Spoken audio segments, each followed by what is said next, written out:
currently in my bathroom. Okay, we should probably switch locations. So sorry about that. Hi everyone, my name is Flo, and I'll be talking about the book 100 Essays I Don't Have Time to Write by Sarah Ruhl. So a little bit about the author. Sarah Ruhl was born in Illinois. She wanted to be a poet at first, but through the years of studying at Brown University with Paula Vogel, who's an American playwright and a college professor, she was recognized with the Pulitzer Prize in 1998. After studying with her for a while, Sarah was persuaded and changed her opinion into studying playwright. So Sarah Ruhl published her first book in 1995 called The Dog Play. She widely gained her recognition through her first play called The Clean House. So as of right now, Sarah Ruhl has 12 original plays that she has written and 3 plays that she has adapted. So on the list of 100 notable nonfiction books of 2014, Sarah Ruhl is the only playwright, so that's a very big accomplishment for her. So a little bit about the book. It's a book about American theater, and it's how she develops and how she learns along the process of all the different aspects that are required into making a play, all the things that you have to be mindful of, all the interactions you have with other people while making it, and just the ultimate result at the end. So a little bit of the format of the book. It's around 230 pages, and it's relatively a very easy read. This book is named 100 Essays I Don't Have Time to Write because there's 100 chapters, and each chapter is named. She names every chapter, and it's relatively very short. The length of the chapters is from 1 word, and yes, 1 word.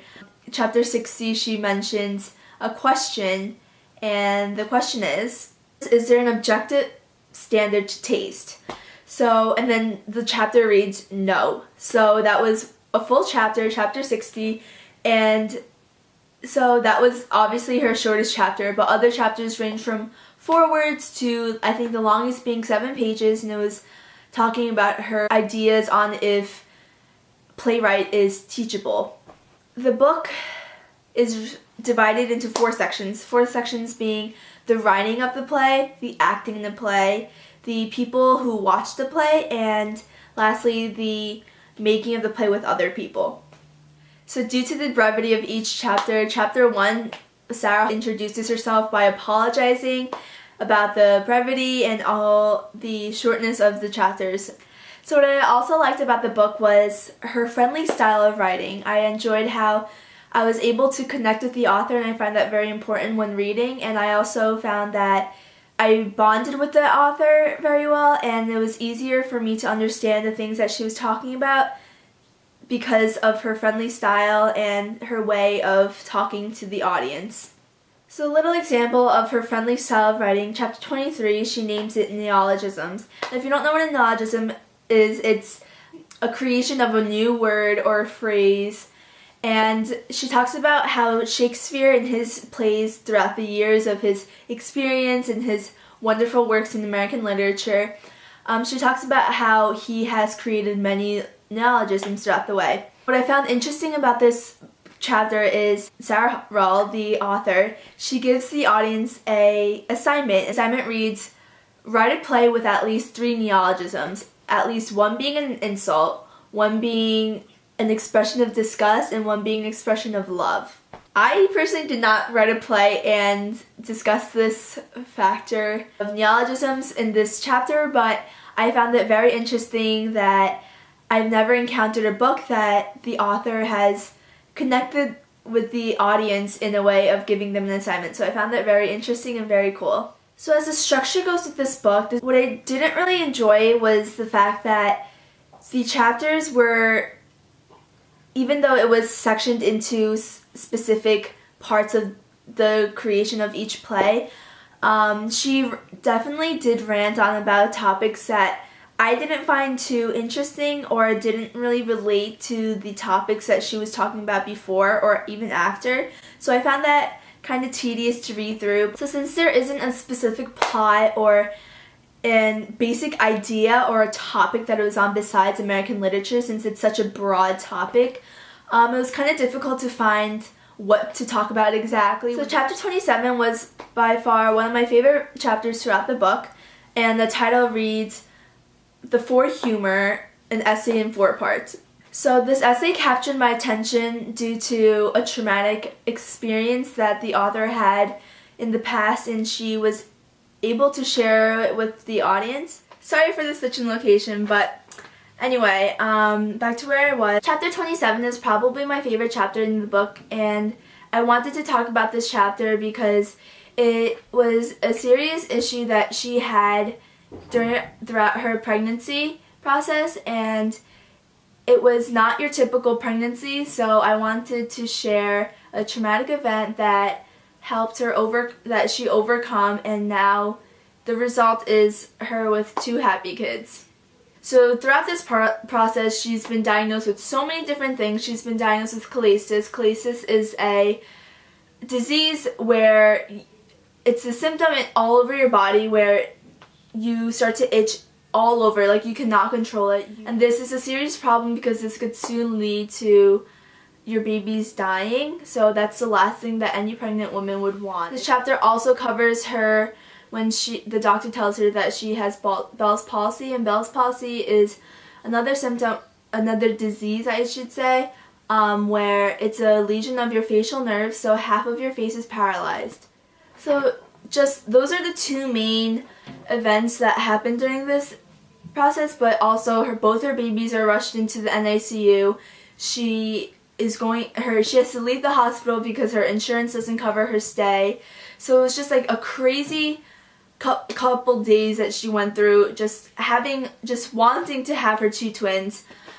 What I really enjoyed about this chapter is I also want to be a nurse, so I was very interested in this type of stuff, but besides that, it helped me gain a better knowledge of her, and it made me learn a lot of the traumatic events that she did have throughout her life that soon after led to her successful career. So throughout the book, Sarah Rall does discuss many topics that I do agree with, the little things that she says in between her chapters. So I just want to share a couple ones that she did mention. The first one being, she quoted, "I do believe that thinking is an overrated medium for achieving a thought." The second one was, "The importance of knowing nothing is overrated." I really believe that and totally agree with it. And the third one was mentioned in chapter 51, and it was named Reading Out Loud. And it reads, "Reading out loud was once something we always did out loud, and to someone.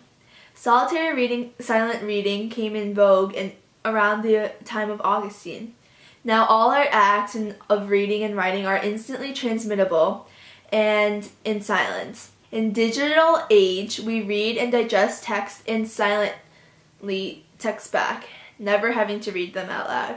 And I really believe that this is a powerful statement because in our society today, technology is completely destroying and impacting our lives completely. There are positive and negative parts to technology, but I see more of the negatives pointing out to us more than the positives, but that's just my opinion. I think that the book 100 Essays I Don't Have Time to Write was part of the list of 100 notable nonfiction books of 2014 because it was a unique way to capture the audience's attention about a topic that isn't spoken too widely about, which is American literature. Throughout this book, I realized that through the plays and the shows that Sarah Rall has been through and experienced, the play itself is wonderful when you watch it, but when you go backstage and think about all the process and the time that it took to make this and complete this play was incredible and was outstanding. Another part that I really enjoyed was really admired was the potential that each actor has that she described. She described each actor with so much characteristics about them, and it really helped me gain an understanding of each character and the way that they did perform on stage. And what I also found interesting and kind of obvious, but you don't really realize it, was when these actors and actresses are on stage, they have to be so mindful of the audience and their reactions, and also pay attention to what they're doing on stage if it's a live performance. So I definitely did enjoy this book. I do recommend it to people who are especially interested in American theater or just theater in general. It does inform you with a lot of factual information that was really helpful, because me not knowing anything about theater, I did definitely learn a lot about the process and the time it takes to create a wonderful play that we do see in 21st century.